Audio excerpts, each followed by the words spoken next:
Hi everybody, my name is Ivica. Welcome to a new episode 7 of I Am Gaming podcast, a podcast that delves into the unified field of game development and gaming industry, entrepreneurship and game nostalgia.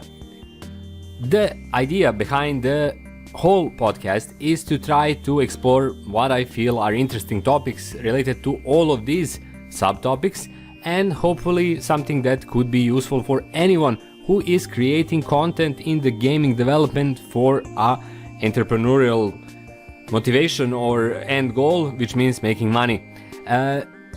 Before we get into the topic of this episode, which is dashboard fever, I want to give a shout out to a great indie developer, my very own first Patreon backer, a person who decided to back me on Patreon and thus show that this is viable and feasible, and I'm super grateful. The same developer is creating a game that's called Black Crystals, which is a JRPG with the really somber topic, human trafficking, which is currently on Steam. I played the demo of the game, you can find it on my channel. The previous video is the demo, gameplay let's play, and it's an awesome title. I'm certain it's going to be a phenomenal game when it comes out. If you're into JRPGs and RPGs in general, you need to check it out. The link is in the description below. Black Crystals, thank you so much, Hind, for your backing. It really means the world to me, and if you too want to back me on Patreon, I would be more than grateful. I could also mention your development project as well if you're into something like that, or your content creation hub, whatever you're making. If you decide to become a patron or back me up here, just check out the link in the description below. I would really and seriously appreciate it very much. So, once you check out Black Crystals, Steam link in the description below, I want to talk to you about something that I call dashboard fever. So what's a dashboard? Dashboard is basically something that's a huge development in Web 2.0. Now, being that I'm 36 years old, I can remember the world before Web 2.0, before dynamic changes in content and access to different kinds of dynamic data presentation online. There was Web 1.0, so this is the nostalgia part of that podcast. Back then, you simply had content that is online, which you changed once you uploaded new HTML files with different content that can be accessed through the same internet. Until you do upload them, they remain the same. Now, that was way back when the dinosaurs roamed the earth and came and used to ride them, as the creationists believe. That changed with Web 2.0, which basically allowed you to have something that's called a dashboard. Not only that, but that including other things, this was particularly important. Now everyone could change and access data without I'm explaining it really stupidly, but hear me out. You could get access to data on a dynamic level, and this was important because now you can easily upload, update and change your content. But more importantly, for this topic, which is dashboard fever, you can gain access to the same data by simply refreshing your dashboard, or even better, dashboard auto refreshes, or auto refreshes, the toughest word in the world. Now, how did I first came across dashboard fever? I was always interested in making money online and stuff like that, being that I'm a psychologist by profession, and when I entered university, our professors were pretty clear about one thing: there are too many of us, and really a few of us will get jobs in some classic psychologist roles, so everyone else had to think about alternatives. For me, the World Wide Web was one of those, and the first big moment where I encountered the ability to generate money online was Google AdSense, and that's the first moment when I saw dashboard fever. Back in 2006, I created a really crappy website about kendo, the art of Japanese fencing, or martial art of Japanese fencing, and I placed a lot of ads on it. From that point on, I began refreshing the AdSense dashboard all of the time because I wanted to see if somebody clicked. And when I did see that somebody did click, I felt super happy. I felt rewarded, and I felt that my idea had a direct backing in the real world. And that is the first instance of you or anyone else getting dashboard fever. The need to check out results of your work on a continuous basis. Now, in 2006, for me, that was AdSense, and looking if a click brought me 0.15 cents or something like that. And now it's everything, and basically every content you provide to the world comes with its own ability to infect you with dashboard fever. So for example, if you're a YouTube content creator, dashboard fever uses your channel analytics page.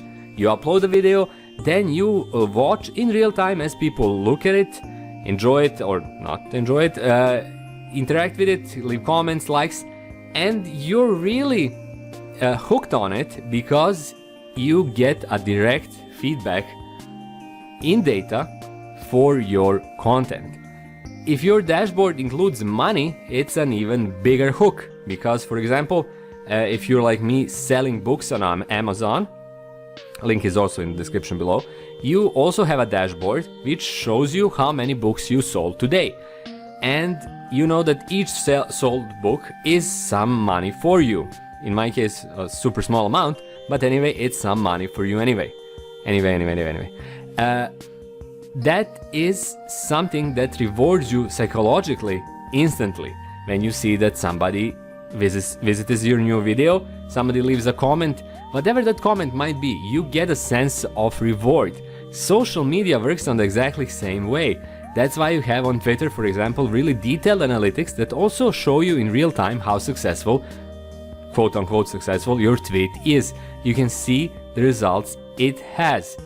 You can see the likes, you can see engagements, you can see everything you can possibly think of in the same analytics page.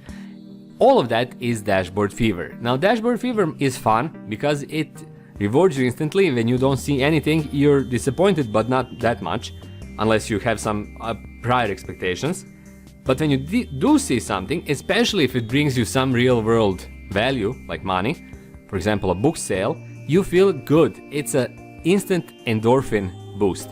Is it endorphin? I'm not sure. I think it is, but not really endorphin. Who knows? It's something that triggers you on a deep-rooted psychological level. It makes you feel happy. It makes you feel like you did something worthwhile. And that's good. But like all fevers, the problem is that it gets hotter and hotter and hotter. And I said hotter in a really super Slavic way. Hotter, hotter and hotter. Yes, my friends, watch out for dashboard fever. But yeah, it's a thing that can drive you nuts. Not really like insane, but it can become a burden from a interesting activity you do, like while you're online. It can become a really true fever when you start to provide it with too much importance in your life. It can be all about getting those views, getting those clicks, and of course getting that money. But the problem is, sure, if you live from that activity, whatever it is, it's normal that you're involved. It's normal that you're involved and kind of connected with it, even if it doesn't make you any kind of big bucks or it's simply a hobby. But getting that dashboard fever is something that only in the long run profits the owners of those platforms, because they can see activity, they can see active users, they can see engagement you bring to the same platforms, no matter if you sell books, make videos, create games on itch.io or whatever. You provide value in the long term only to those platforms. Now keep that in mind. That's not a bad thing. You have a partnership with those platforms, and that's cool. They provide you with a service, they provide you with a tool and an ability that you couldn't dream of in Web 1.0, but at the same time you provide them with much more. Now the trick isn't to provide them with less, that's impossible. The trick is to be aware of your impulses, needs and desires in terms of all those dashboards, and also see the moment when you're slowly getting off the rails. In those moments, it is important to take a step back and put the thing you're working on, whatever that thing might be, in its proper place in the rest of your life. So if you're a content creator and you're really into it and you think it's important, that's great. But chances are, and it shouldn't be, the most important thing in your world, because YouTube can delete your channel at any moment. If you make a game and you're really passionate about it and you're interested in making more games and finding players and you see it as a work of art you invested yourself in, that's great. But if it's the only thing in your life, that's a pretty certain way to pigeonhole yourself emotionally, or to tether yourself to a single thing that can easily perform below your expectations. When that happens, you get bitter, you get disappointed, you get sad, you get even depressed. Avoid those things if you can. Be aware of your need to refresh. Be aware of that dashboard fever working its way inside of your mind. You shouldn't turn it off, and most likely you can't literally turn it off. But you should put it in its proper place with all the rest, all other things you have going for in your life. That's a really essential thing for all emotional processes. And this dashboard fever is an emotional process because you want to feel good about something. And this allows you to see something in a blink of an eye that provides you with that good feeling. A book sale is a good feeling.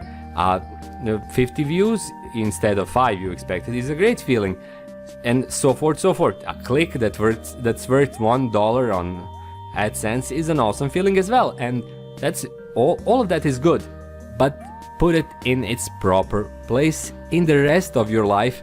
That should include other things that make you happy and give that sense of well-being, of validation, of importance even in some way, that is not directly connected to a dashboard you see on your screen. Family, friends, partners, lovers, communities, whoever. Usually it's people, that's the other people in your life, who are important, who should be, at least speaking genetically and as from a perspective of our species, should be also sources of that good feeling. Not without credit, you earn that feeling through different activities and through feeling the same for them, because life basically is about being loved and getting that love back. Not only about that, but that's an important element to it. And that's something most of us strive for. If you consciously don't want it, it's cool. It's completely fine.